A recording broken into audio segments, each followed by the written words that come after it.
Okay, so the cost of college is pretty much due to having the student loans be so darn high. That is, I know, just cliche, but it literally is so.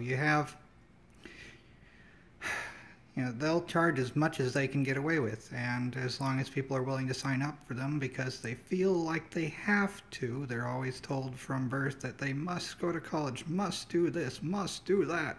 It's going to just keep going. They might set limits for a time until people get used to it, and then they'll just slowly increase it ever more.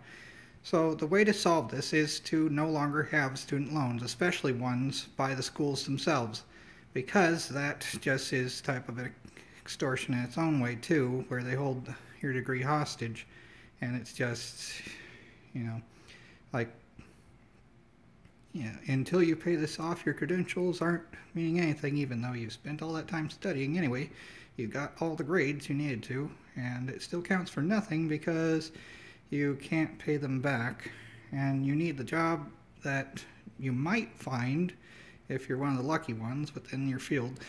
And, of course you can't because pretty much all the jobs are taken.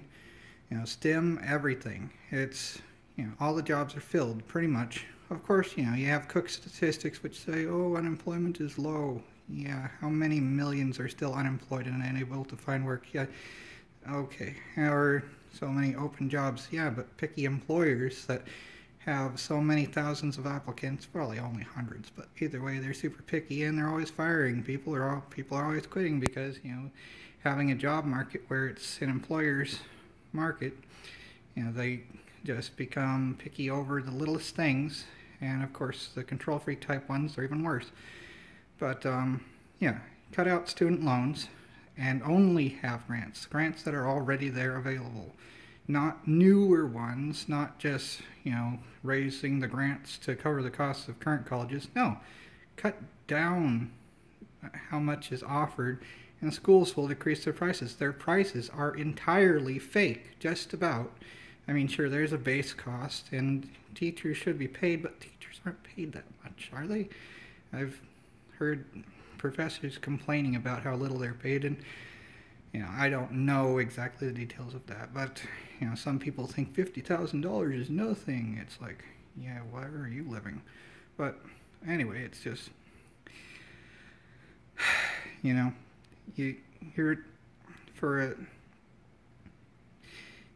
It's just that they're willing to raise their prices to however much their customer is willing to pay. And their customer is not the student. The customer is the state. And what the state is buying are indentured servants. They're buying loan debt slaves, basically. It's not,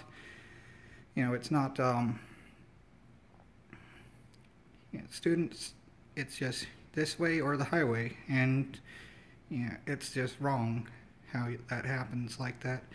So, solve it by cutting out student loans, not adding more money to the amount of grants, and even reducing the amount that grants pay out, and the colleges will drop their prices in order to just accommodate that, because they don't need, $2,000 per class for how many students? I mean, seriously, what?